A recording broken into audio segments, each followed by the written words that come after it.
Shalom. Selamat pagi Bapak Ibu, Saudara-saudari. Kami Majelis Gereja Kristen Jawa Kanaan mengucapkan selamat datang kepada warga gereja yang beribadah baik di gereja maupun di rumah. Kiranya kasih Kristus senantiasa mempersatukan kita. Jika ada warga gereja yang memiliki kepentingan khusus dengan majelis, dapat menghubungi majelis via telepon atau WhatsApp setelah ibadah selesai. Pokok-pokok warta Gereja Kristen Jawa Kanaan, Minggu 20 Maret 2022.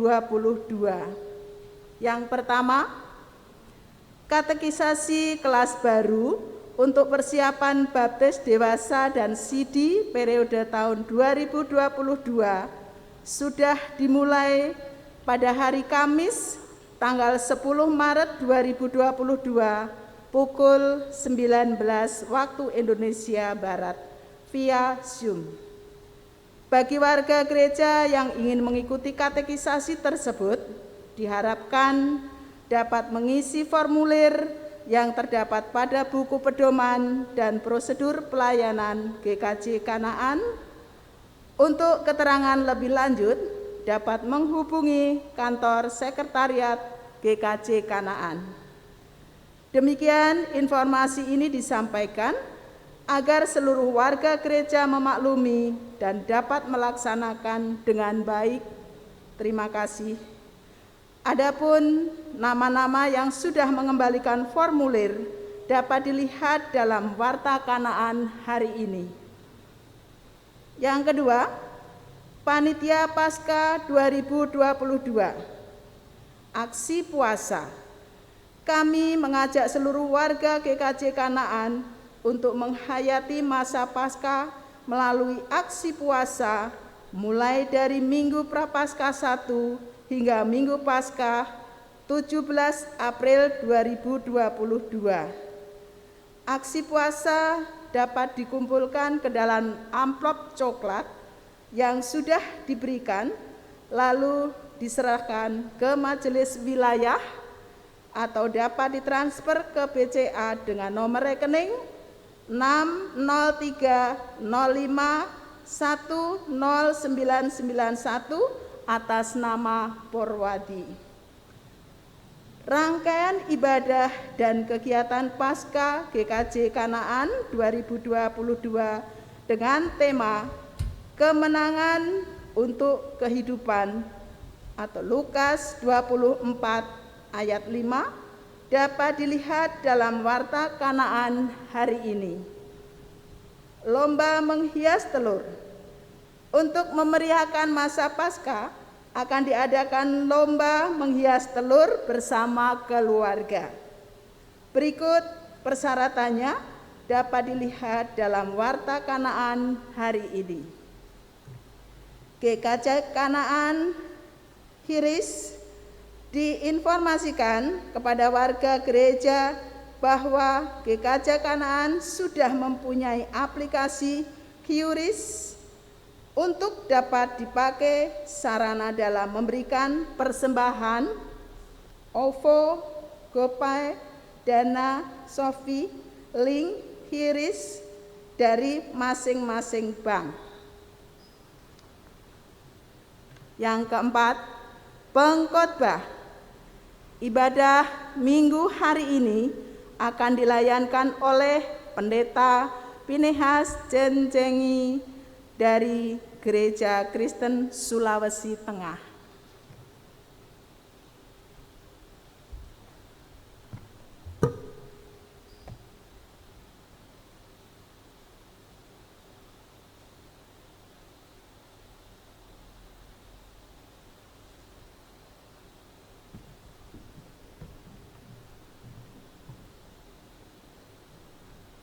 Salam. Bapak Ibu, saudara-saudari yang terkasih, bergembiralah sebab di Minggu Prapaskah 3 ini kita diajak melihat tentang hidup yang bertumbuh dalam kasih karunia Allah. Mari kita datang ke hadirat Tuhan dengan hati yang penuh sukacita dan pengharapan, seperti yang tertulis dalam Mazmur 100 ayat 2. Beribadahlah kepada Tuhan dengan sukacita, datanglah ke hadapannya dengan sorak-sorai.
Ibadah Minggu Prapaskah 3 ini berlangsung di dalam nama Bapa, Putra, dan Roh Kudus.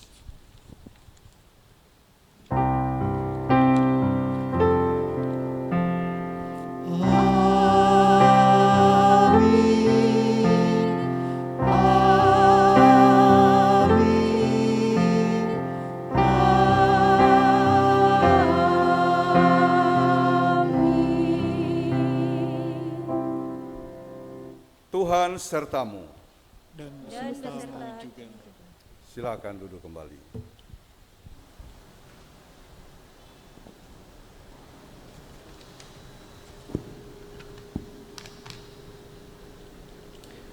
Bapak, Ibu, dan saudara yang terkasih, mari kita memohon pengampunan dalam doa.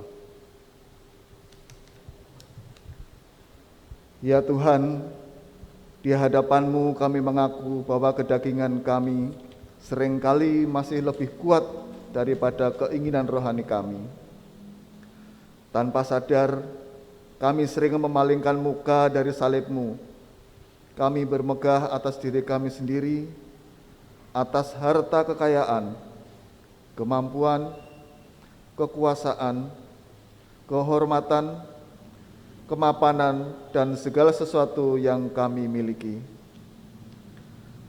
Ampunilah kami ya Tuhan, apabila dalam menjalani kehidupan sehari-hari, kami kerap abai terhadap hal-hal yang dianggap kecil. Kami juga kerap abai terhadap sesuatu yang dianggap lemah dan kalah. Ajar kami untuk kembali memusatkan hidup hanya kepada Kristus, bukan kepada kedagingan kami. Mampukanlah kami ya Tuhan, agar kami dapat menjalani kehidupan yang masih Tuhan beri saat ini dengan menghidupi kasih melalui hal-hal sederhana dan tidak menganggap segala sesuatu hanyalah hal yang kecil.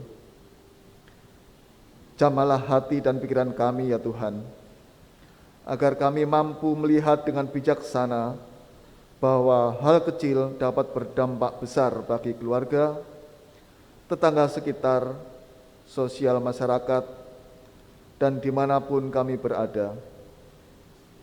Inilah pengakuan kami dalam rahmat-Mu. Kami memohon pengampunan, belas kasih karunia, dan bersihkanlah ya Tuhan atas dosa kami. Amin.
Semua orang yang datang saat ini dipanggil untuk berbagi kasih satu dengan yang lain.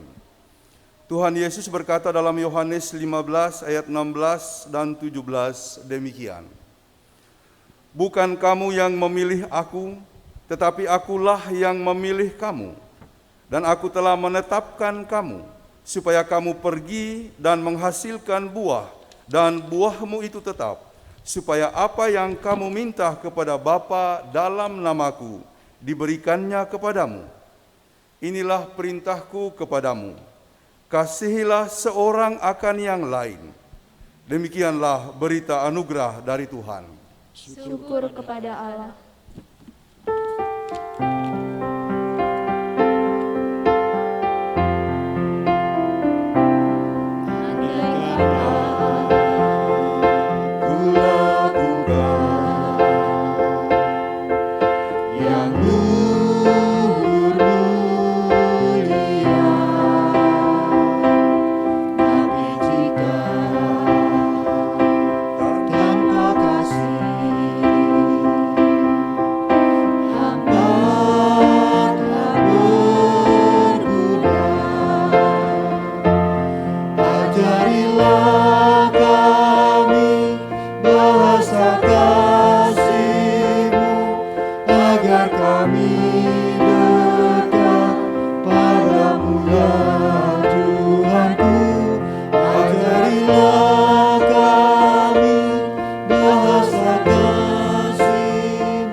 Kita mempersiapkan diri untuk pembacaan dan perenungan firman Tuhan.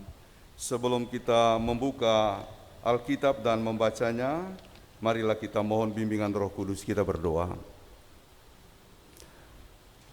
Di hari Minggu Prapaskah ketiga ini, Tuhan, kami merendahkan hati untuk menyambut firman-Mu yang akan direnungkan, supaya kami beroleh kekuatan daripadanya dalam rangka menjalani setiap kehidupan kami.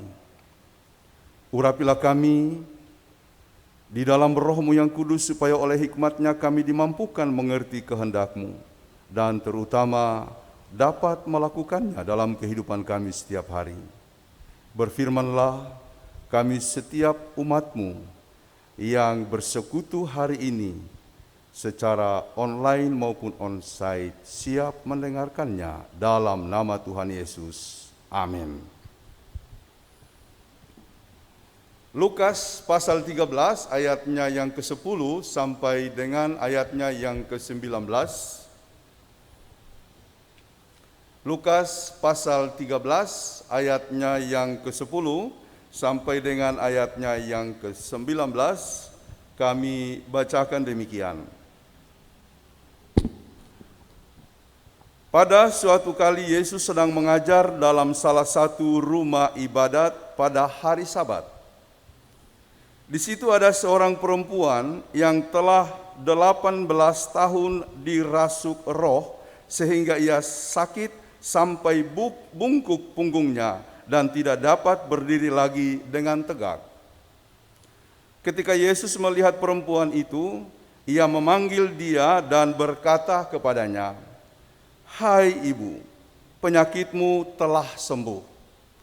Lalu ia meletakkan tangannya atas perempuan itu, dan seketika itu juga berdirilah perempuan itu dan memuliakan Allah. Tetapi kepala rumah ibadat gusar karena Yesus menyembuhkan orang pada hari Sabat. Lalu ia berkata kepada orang banyak, "Ada 6 hari untuk bekerja, karena itu datanglah pada salah satu hari itu untuk disembuhkan, dan jangan pada hari Sabat." Tetapi Tuhan menjawab dia, katanya, "Hai orang-orang munafik, bukankah setiap orang di antaramu melepaskan lembunya atau keledainya pada hari Sabat dari kandangnya dan membawanya ke tempat minuman? Bukankah perempuan ini yang sudah 18 tahun diikat oleh iblis harus dilepaskan dari ikatannya itu karena ia adalah keturunan Abraham?" Dan waktu ia berkata demikian, semua lawannya merasa malu, dan semua orang banyak bersuka cita karena segala perkara mulia yang telah dilakukannya. Maka kata Yesus, "Seumpama apakah hal kerajaan Allah, dan dengan apakah aku akan mengumpamakannya? Ia seumpama biji sesawi yang diambil dan ditaburkan orang di kebunnya. Biji itu tumbuh dan menjadi pohon, dan burung-burung di udara bersarang pada cabang-cabangnya." Demikianlah firman Tuhan. Berbahagialah mereka yang mendengarkan firman Tuhan dan melakukannya. Hosiana.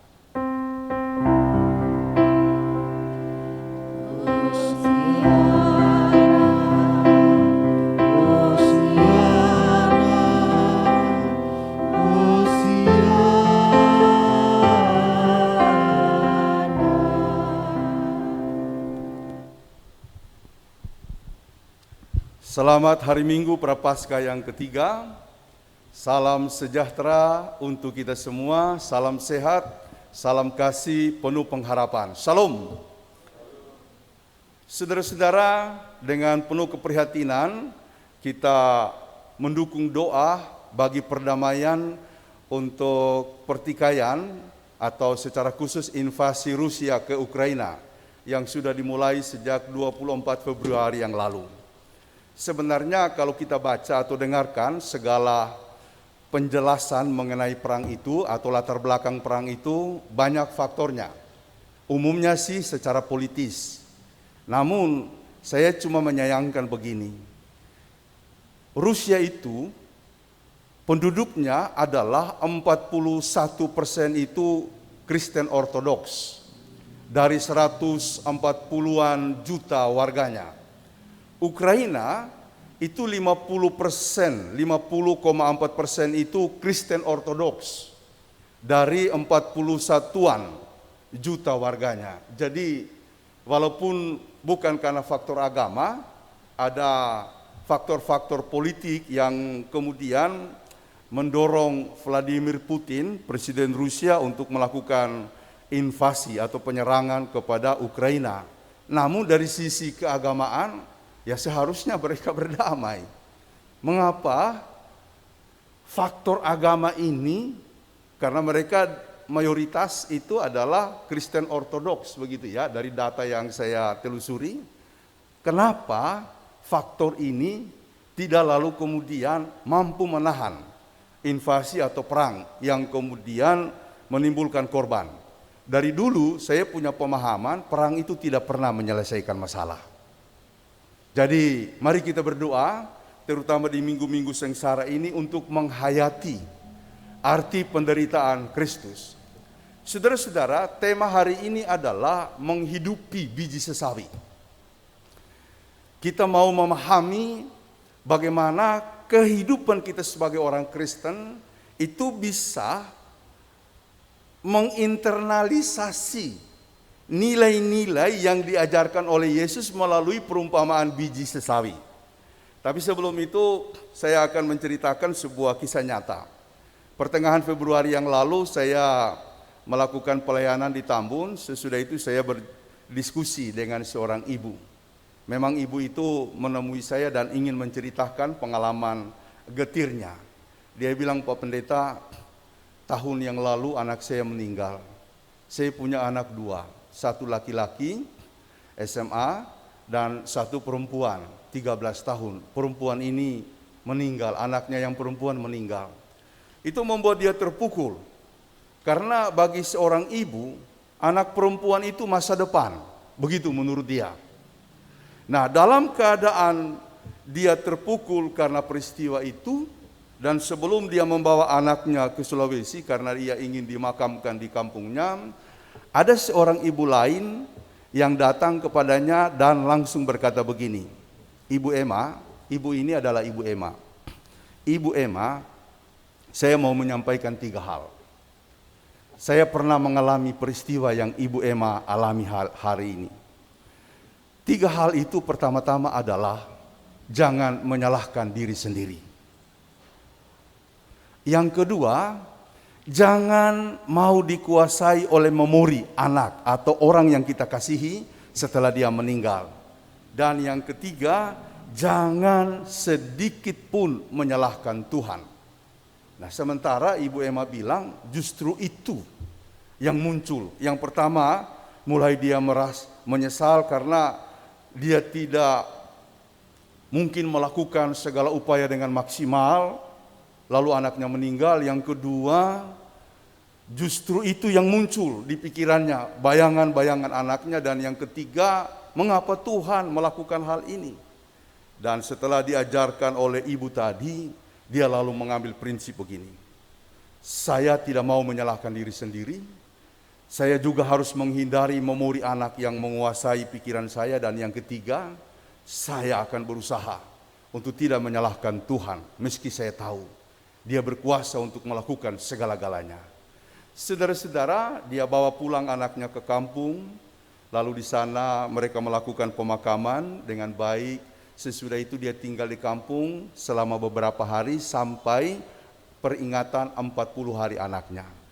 Mulai saat itu, kalau ada perasaan yang ingin mendakwa dirinya, lalu kemudian meneror dia sebagai pihak yang bersalah, sehingga hal ini terjadi, dia mengatakan, tidak, saya tidak boleh menyalahkan diri saya sendiri.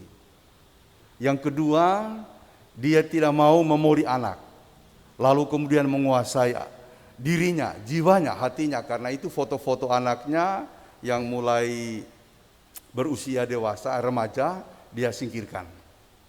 Karena kalau foto itu tetap ada, itu lalu kemudian membuat dia susah lupa. Yang masih dia simpan foto-foto anaknya waktu masih baby, waktu masih bayi. Jadi itu dia lakukan. Dia langsung sadar, dia tidak boleh diganggu oleh pikiran-pikiran tentang orang yang mati. Karena kalau memori itu masih ada, itu berarti dia tidak rela.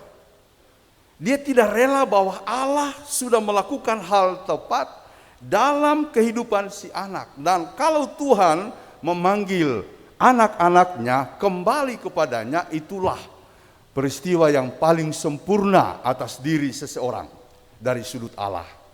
Karena itu kalau ada pikiran-pikiran atau memori-memori tentang anaknya muncul di kepalanya, dia baca firman, atau dia buka YouTube, dia dengarkan khotbah, dan itulah yang dilakukan. Dan terakhir dia tidak mau menyalahkan Tuhan, karena Tuhan tidak pernah salah.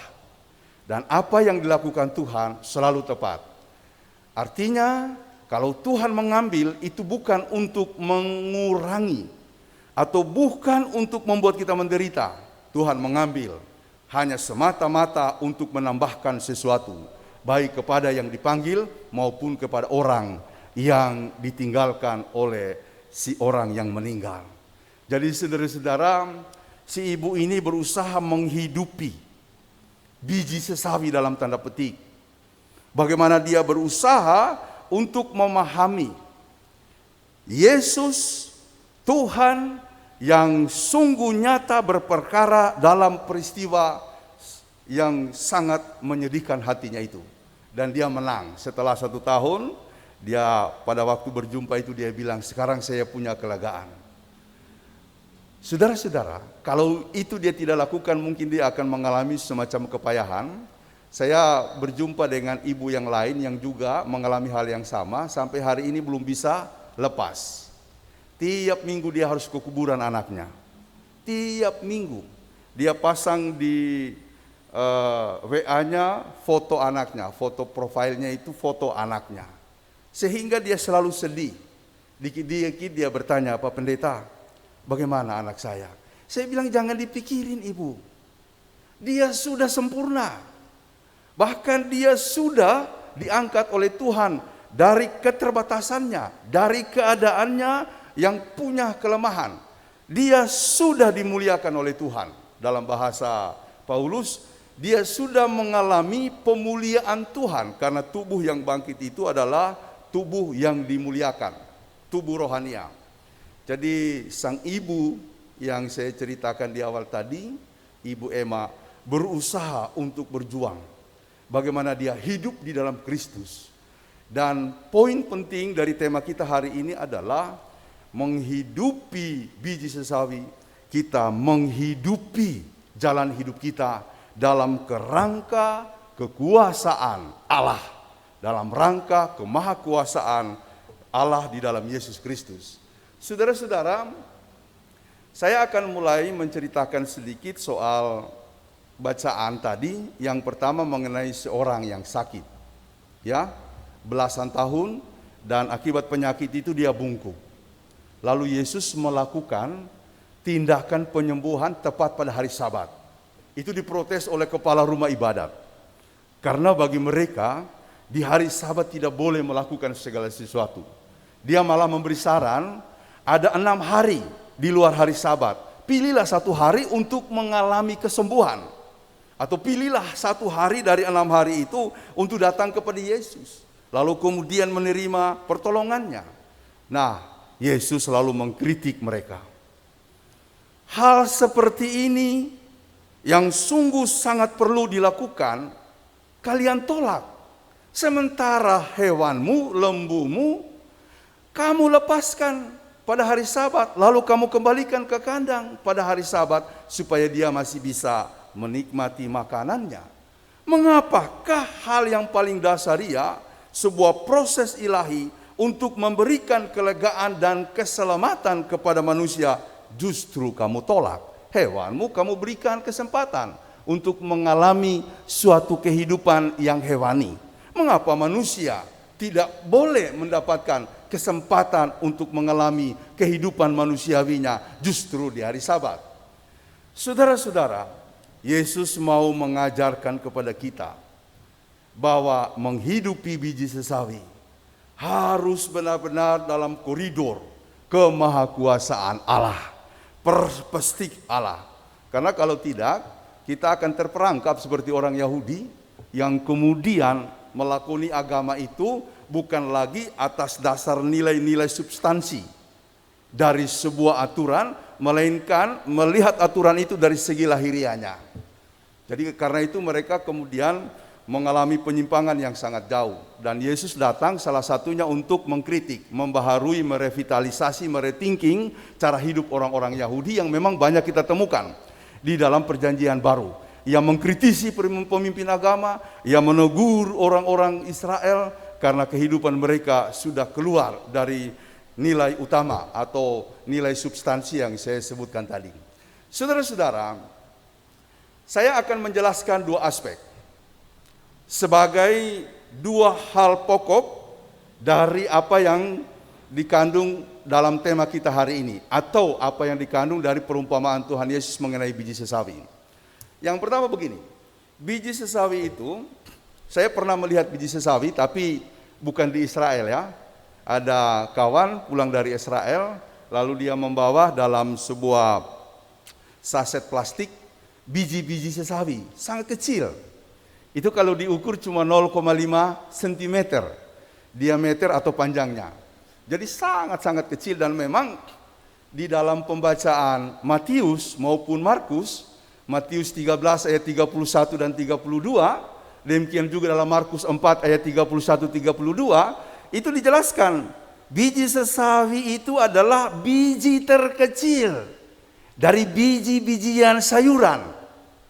Nah, namun yang terkecil itu kalau dia bertumbuh, dia akan menjadi lebih besar dari sayur-mayur lainnya. Bahkan dia bisa menyerupai pohon. Kata kesaksian Alkitab. Nah, saya ingin menekankan begini. Sebagai orang Kristen, dalam perspektif biji sesawi, kita adalah orang kecil. Gereja itu adalah orang kecil. Dimulai dari orang-orang kecil. Beriman itu adalah mulai dari sudut ini, menjalankan hal-hal kecil. Saudara-saudara, yang pertama, kita adalah manusia yang rapuh, tidak berdaya, nggak punya apa-apa, tidak punya kuasa untuk apapun. Pandemi dari Maret 2020 yang lalu mengajarkan hal itu. Siapa yang bisa mengatakan, saya orang kuat, saya orang hebat. Yang hebat lalu kemudian menjadi rapuh. Yang kuat lalu menjadi tidak berdaya. Bahkan yang sehat sekalipun kemudian tiada lagi jejaknya. Saudara-saudara, selama pelayanan-pelayanan saya dari pandemi menerjang kehidupan kita dalam segala segi, saya merenungkan betul apa yang dikatakan oleh pemazmur, bahwa hidup manusia itu bagaikan rumput. Sebentar dia tumbuh lalu kemudian layu, hilang, dan tidak diketahui lagi jejaknya. Ada yang begitu cepat hilangnya tanpa kita sempat melihatnya, karena harus mengikuti protokol COVID. Jadi nampak di sini betapa kita itu kecil, luar biasa.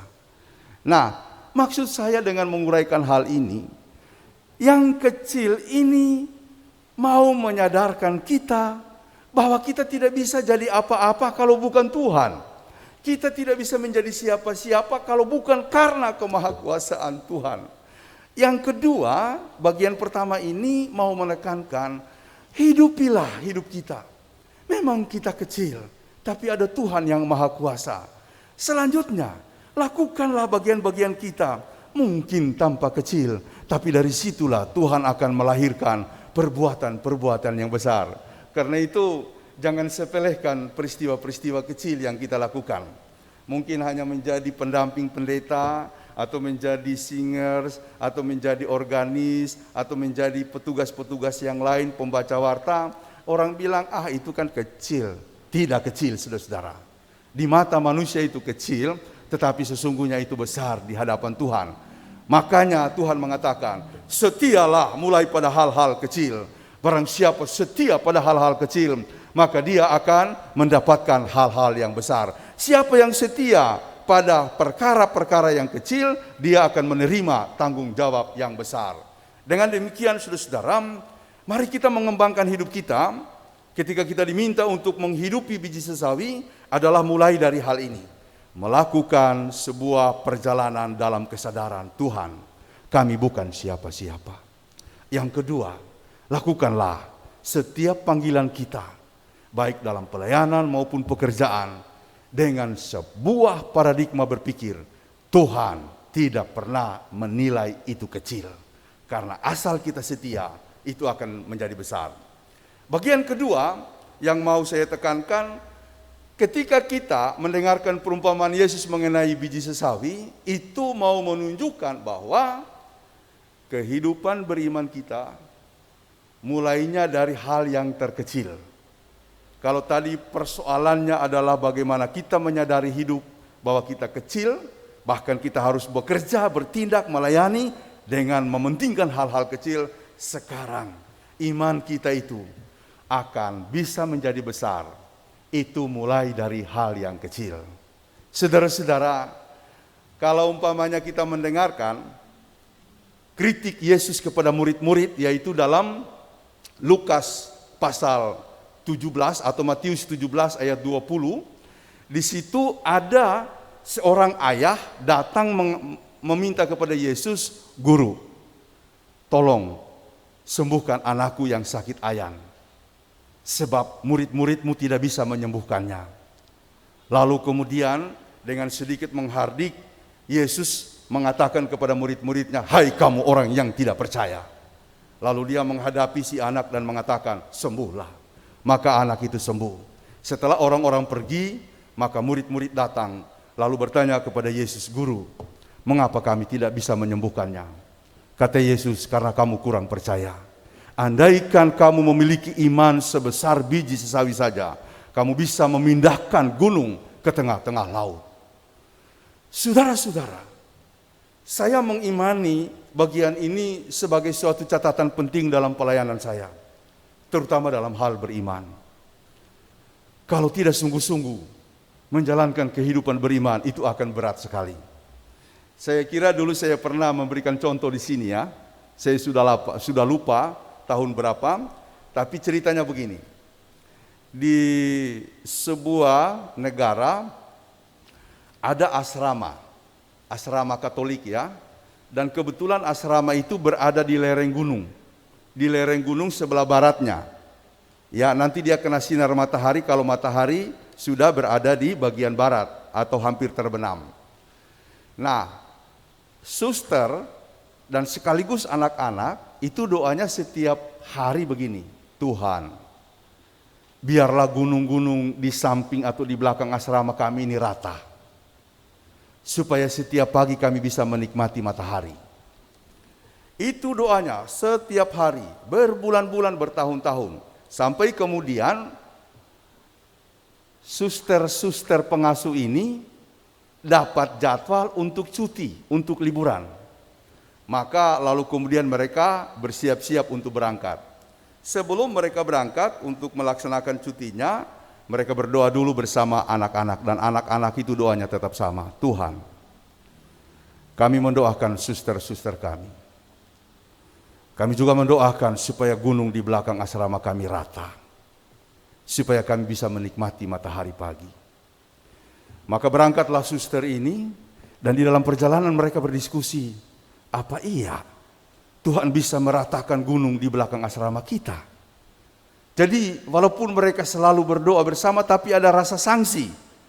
Apa iya gunung di belakang asrama itu bisa diratakan?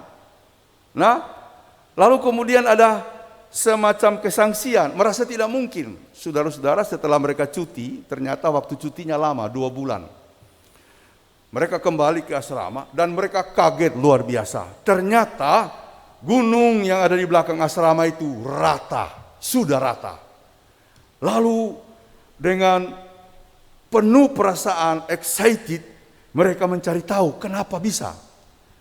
Mereka mendapatkan informasi bahwa ternyata sejak beberapa bulan yang lalu pemerintah inginkan kawasan itu menjadi sebuah kawasan pariwisata, namun ada beberapa bagian yang harus diolah, termasuk mendirikan tempat-tempat, dan karena itu gunung itu salah satu gunung harus diratakan.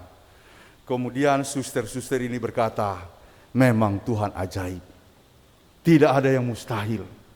Dengan iman sebesar biji sesawi itu, kalau kita memiliki gunung bisa dipindahkan atau bisa diratakan. Tuhan bisa pakai pemerintah, Tuhan bisa pakai bulldozer, Tuhan bisa pakai program-program bersama.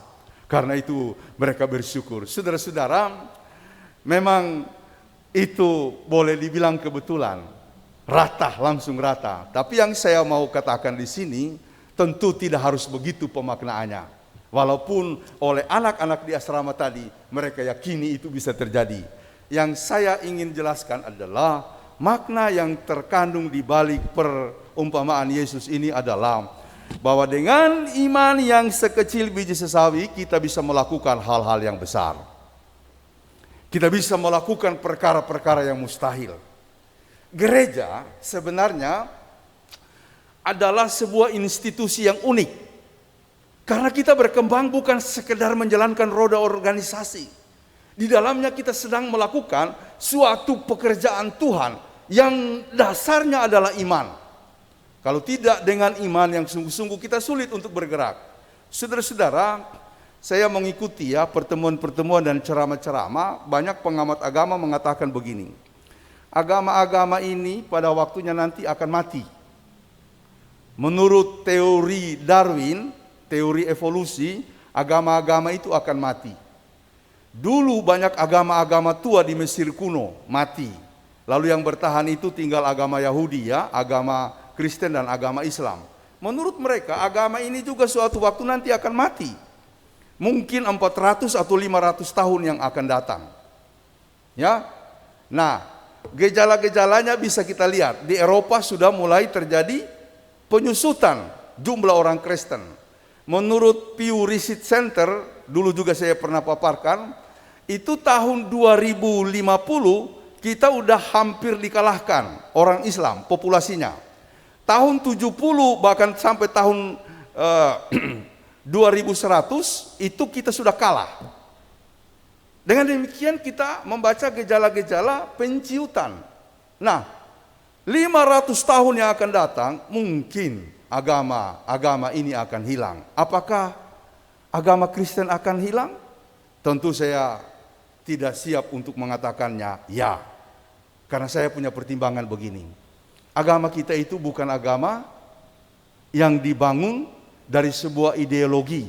Agama kita adalah agama iman, dan iman itu adalah iman kepada Kristus, dan iman ini dijelaskan oleh Yesus seperti iman biji sesawi. Ada masalah, ada tantangan, iman memampukan kita untuk mengalami hal-hal yang besar. Jadi kalau dikatakan hari ini menghidupi biji sesawi, yang pertama adalah supaya kita sadar kita bukan apa-apa. Yang kedua, Yesus memulaikan segala sesuatu bukan dari hal yang langsung jadi besar, dari hal-hal kecil termasuk pelayanan. Pelayanan gereja itu adalah pelayanan kecil tapi sangat bernilai. Pokok kedua dari pesan firman Tuhan hari ini, iman kita, kata Yesus, jika dimulaikan dari iman terkecil, maka dia akan menjadi iman yang punya dinamika, yang punya daya sangat dikdaya, luar biasa, sangat besar, yang akan memampukan orang-orang Kristen untuk melampaui kondisinya, sakitnya, persoalannya, dan lain-lain sebagainya. Pertanyaan terakhir yang saya ajukan adalah, Bapak Ibu Saudara-saudara, apakah Anda punya iman sebesar biji sesawi? Adakah iman kita sebesar biji sesawi? Pak Danang, adakah iman kita sebesar biji sesawi? Teman-teman singers, adakah iman kita sebesar biji sesawi? Ada? Ada Ibu? Ada Bapak? Jangan ragu untuk menjawab ini. Karena kalau kita ragu, disitulah penciutan GKJ Kanaan akan mulai terjadi hari ini. Saya tanya, ada iman biji sesawi itu? Ada? Ada? Mari kita katakan, ada. Ada? Amin. Iman biji sesawi sudah Tuhan taruh sejak kita mengaku percaya, bahkan sejak kita dibaptis sebelum kita sadar. Sudah Tuhan taruh, cuma tidak kita olah, tidak kita kembangkan, tidak kita berdayakan. Makanya dia redup. Keluar dari sini, tunjukkan iman itu. Tunjukkan. Jadilah seperti seorang perempuan dari Siro Venesia yang ketika dia minta supaya Tuhan menyembuhkan anaknya yang sakit, Yesus mengatakan tidak layak anjing-anjing mendapatkan roti yang diperuntukkan kepada anak-anak. Dia disebut anjing karena orang Yahudi menyebut orang Kanaan itu anjing. Tetapi perempuan itu bertahan dan berkata, benar Tuhan, tapi anak-anak pun, tapi anjing-anjing pun makan roti dari remah-remah yang jatuh dari meja-meja tuannya. Mendengar perkataan itu, Yesus mengatakan, ibu, besar imanmu. Pergilah dan anakmu menjadi sembuh. Besarnya iman kita tidak bisa ukur. Yang kita tahu itu harus diperjuangkan. Iman sebesar biji sesawi sudah Tuhan taruh. Tapi pandemi, kondisi sulit seringkali membuat kita goyah, sehingga kita seperti murid-murid yang gagal untuk melakukan mujizat-mujizat ilahi dalam kehidupannya. Karenanya Yesus menghardik mereka, hai kamu yang kurang percaya. Andaikan kamu punya iman sebesar biji sesawi saja, kamu dapat melakukan hal ini, bahkan jauh lebih besar daripada yang aku lakukan. Selamat meneruskan renungan-renungan Paskah setiap hari di Minggu Prapaskah yang ketiga ini. Dan biarlah kita menghidupi biji sesawi dalam koridor-koridor yang saya jelaskan tadi. Tuhan memberkati kita. Amin.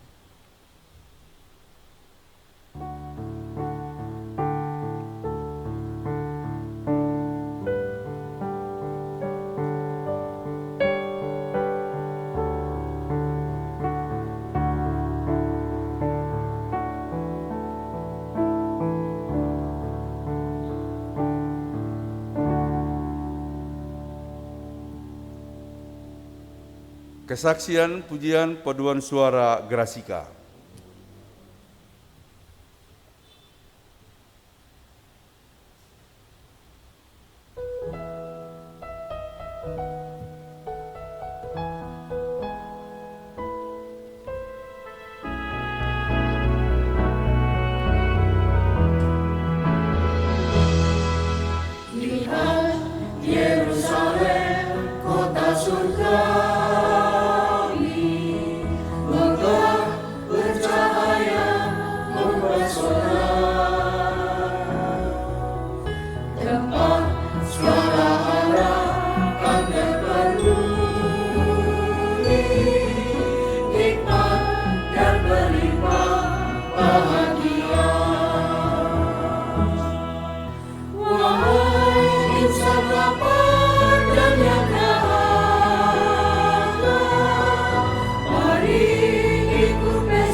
Bapak, Ibu, dan saudara-saudari yang dikasihi oleh Allah, dengan semangat bertumbuh kembang seperti biji sesawi, marilah kita mengikrarkan pengakuan iman kita sebagaimana dalam pengakuan iman rasuli yang demikian.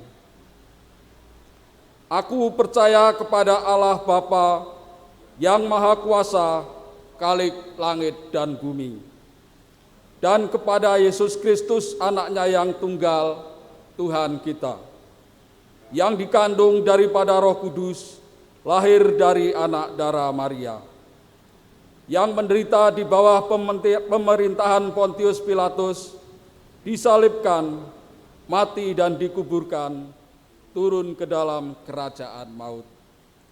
Pada hari yang ketiga, bangkit pula dari antara orang mati, naik ke surga, duduk di sebelah kanan Allah Bapa yang Maha Kuasa, dan akan datang dari sana untuk menghakimi orang yang hidup dan mati. Aku percaya kepada Roh Kudus, gereja yang kudus dan am, persekutuan orang kudus, pengampunan dosa, kebangkitan daging, dan hidup yang kekal.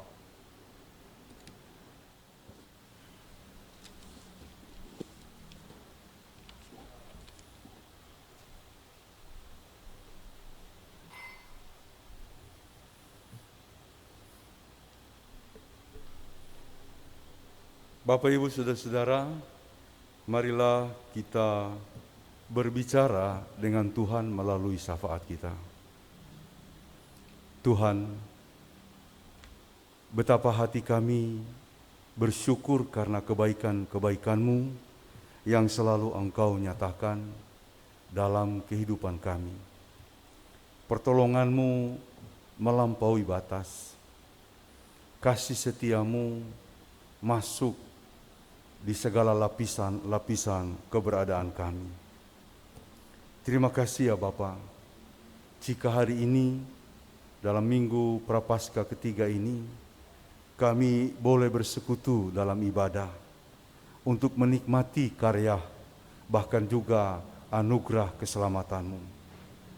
Kami juga telah mendengarkan firman-Mu, biarlah firman yang telah kami renungkan bersama-sama akan menguatkan hati kami untuk hidup sebagai umat Tuhan yang menghidupi biji sesawi, yang berkarya mulai dari keadaannya yang lemah tetapi mendapatkan jaminan besar dari Tuhan, melakukan bagian-bagiannya tanpa merasa bahwa itu adalah sesuatu yang kecil.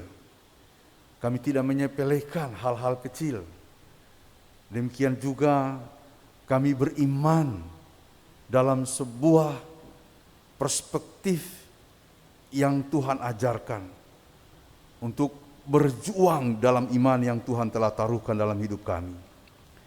Iman meskipun sebesar biji sesawi tampak kecil, tapi dapat melakukan hal-hal besar, bahkan memampukan kami untuk melampaui kondisi-kondisi kami yang berat, melampaui perjuangan-perjuangan kami yang berat, melampaui segala sesuatu yang kadangkala merintangi kami. Terima kasih Bapa di sorga. Kami satukan hati kami Bapa, seluruh umat-Mu datang berdoa kepadamu. Kami mendoakan warga gereja yang sakit dan dalam pemulihan, Bapak Setio Murbono, Ibu Sukardi, Bapak Sumarto, Ibu Sudarni De Sungkono, Ibu Suradi, Saudara Aferel, Ibu Kristina Winarni, Bapak Untarto, Bapak Wugio, Bapak Yonatan Ngatio, Ibu Suhardi, Bapak Mulyadi, Ibu Ismiati, Bapak dan Ibu Mardio, Saudari Kristina Utami, Bapak Prianto, Bapak Yesudi Supit, Ibu Sri Winarni, Ibu Sih Mariani Soekarno, Bapak Krisno Susilo, Bapak Sarjono, Bapak Dede Haryanto, Bapak De Waljiman, Bapak Supoyo, Saudara Dimas Bayu Prakoso, Bapak Mino KS, Bapak Riki Prasetyo, Bapak dan Ibu Arya Triyudanto, Saudari Pinkan Rohel Yudanto. Kiranya anugerah, kasih, bahkan juga kekuatan, kesembuhan, pemulihan akan mengalir kepada saudara-saudara kami ini ketika mereka dalam proses pengobatan, perawatan, melalui makanan, minuman, obat-obatan, dan juga setiap langkah medis yang ditempuh. Tuhan menyertai mereka. Bapa, kami berdoa untuk seluruh warga gereja GKJ Kanaan yang menjalani usia lanjutnya. Kiranya Tuhan menaungi mereka dengan kasih setia. Tuhan memberkati keluarga-keluarga kami semua, hubungan-hubungan di dalamnya, bahkan juga rencana-rencana yang ingin digapai. Kami mendoakan saudara-saudara yang merindukan pasangan hidup. Kami mendoakan mereka yang merindukan pekerjaan. Kami mendoakan mereka yang sedang dalam proses studi. Kami mendoakan mereka dalam pergumulan iman dan hal yang lain yang kemudian menjadi suatu proses dalam hidup kami yang hendak kami perjuangkan. Kiranya Tuhan ada di tengah-tengah kami semuanya. Kami mendoakan proses perizinan dan pembangunan gereja. Kami berdoa bersama-sama seluruh umat-Mu saat ini Bapa mengangkat hati dan jiwa kepadamu dengan satu doa, berseru kepada Tuhan. Kiranya Tuhan menyertai kami dalam seluruh proses untuk mendapatkan perizinan dan sekaligus juga untuk pembangunan gereja kami. Berkatilah semua kegiatan berdoa yang dilakukan setiap hari pada pukul 9 malam. Tuhan menyertai semua jemaat dalam setiap doa-doanya. Kami juga berdoa supaya kami tetap satu dalam rangka mewujudkan kerinduan ini. Kami juga mendoakan perizinan dan pembangunan GKJ Bumi Indah. Tuhan berkatilah sehingga langkah-langkah yang ditempuh dalam rangka menuju pencapaian izin dan pembangunannya dapat terselenggara oleh GKJ Bumi Indah. Kami berdoa untuk kehidupan kami secara luas. Kehidupan GKJ Kanaan mengacu pada tema pelayanan 2022 dipulihkan untuk memulihkan dengan dasar firman Mazmur 147 ayat 3. Tuhan kiranya menolong seluruh pelayan, majelis, komisi, tim atau bebadan, serta persekutuan wilayah aktif dalam menjabarkan nilai-nilai dalam terang tema 2022 ini. Ya Bapa di sorga, semua kami berserah kepadamu. Tuhanlah yang menyertai kami dalam segala kehidupan kami. Kami berdoa untuk bangsa dan negara kami, untuk pemerintah kami dari pusat sampai ke pelosok-pelosok, bahkan untuk kerukunan kami, untuk toleransi beragama dan kerjasama antar agama, untuk perdamaian dunia secara khusus ya Bapa di sorga. Perang yang sedang terjadi antara Rusia dan Ukraina. Tuhan, biarlah Engkau bekerja dan menolong semua elemen-elemen dari masyarakat yang ada di kedua bangsa untuk memunculkan langkah-langkah menghentikan perang ini dan menciptakan kedamaian. Kami juga mendoakan perdamaian di tengah-tengah kami bangsa Indonesia. Kiranya damai sejahtera Allah akan turun di tengah-tengah kami sehingga kami dapat menjalani kehidupan bersama, terutama kami sebagai gereja-Mu dapat menjabarkan nilai-nilai kehidupan dalam perspektif iman kami, yaitu iman yang sebesar biji sesawi. Berkati GKJ secara keseluruhan dimanapun berada, berkati majelis sinode, seluruh pendeta, majelis, bahkan setiap orang yang melayani. Berkati pelayan-Mu pada hari ini Bapa, kami bukanlah apa-apa, kami bukanlah siapa-siapa. Jika Tuhan berkenan kami terlibat di dalamnya, sungguh itu karunia yang harus kami syukuri. Pakailah kami terus Bapa untuk menjadi alat-Mu di mana saja kami berada. Semua doa kami ini kami angkat kepadamu Bapa, dengarkanlah. Kami persembahkan semuanya dalam nama Tuhan Yesus yang mengajarkan kami berdoa bersama-sama. Bapa kami yang di sorga, dikuduskanlah namamu, datanglah kerajaan-Mu, jadilah kehendak-Mu di bumi seperti di sorga.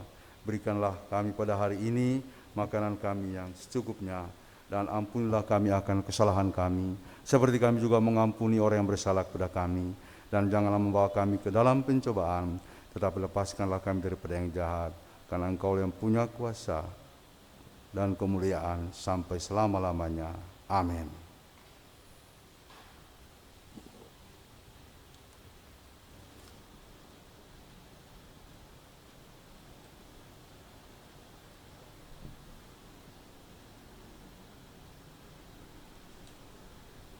Umat yang terkasih, marilah kita mengucap syukur dengan merayakan kasih Allah, dengan menghaturkan persembahan yang terbaik bagi Tuhan. Dan firman yang mendasari persembahan terambil dari Mazmur 52 ayat yang ke-11. Aku hendak bersyukur kepadamu selama-lamanya, sebab Engkaulah yang bertindak karena namamu baik. Aku hendak memasyurkannya di depan orang-orang yang Kau kasihi. Persembahan yang telah terkumpul dapat diserahkan ke majelis wilayah masing-masing atau bisa ditransfer ke Bank BNI Cabang Bumi Serpong Damai dengan nomor rekening 0740 916 429 atas nama Gereja Kristen Jawa Kanaan.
Mari kita satu di dalam doa. Ya Tuhan Allah Bapa kami, terima kasih atas penyertaan-Mu yang tak henti-hentinya Tuhan curahkan kepada kami. Pada hari ini kami dapat berkumpul di tempat ini bukan karena kuat dan hebat kami, namun ini semua karena kebaikan-Mu kepada kami. Ya Bapa di surga, pada saat ini kami sudah mengumpulkan persembahan yang sudah kami persiapkan. Kiranya Tuhan berkati persembahan ini agar boleh menjadi kemuliaan nama-Mu. Berkati tangan-tangan yang mengelolanya agar dapat dipergunakan untuk keluhuran nama-Mu di muka bumi ini. Dan ajar kami ya Bapa untuk memberi bukan karena kami berlimpah, tapi ajar kami untuk rindu saling berbagi. Hanya di dalam nama Tuhan kami Yesus Kristus, kami berdoa dan mengucap syukur. Amin.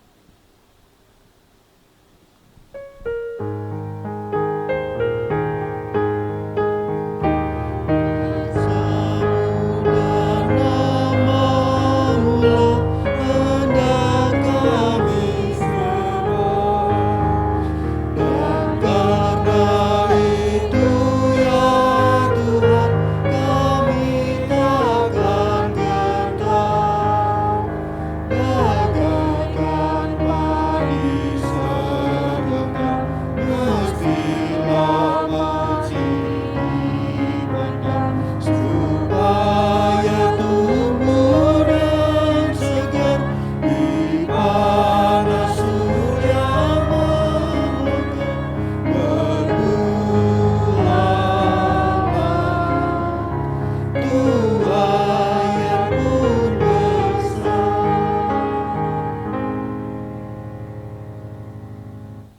arahkanlah hatimu kepada Tuhan. Kami mengarahkan hati kami kepada Tuhan. Jadilah saksi Kristus. Kami siap melakukannya, Terpujilah Tuhan. kini dan selamanya. Terimalah berkat-Nya. Dan Allah, sumber segala kasih karunia, yang telah memanggil kamu dalam Kristus kepada kemuliaan-Nya yang kekal, akan melengkapi, meneguhkan, menguatkan, dan mengokohkan kamu sesudah kamu menderita seketika lamanya. Ialah yang empunya kuasa sampai selama-lamanya. Amin.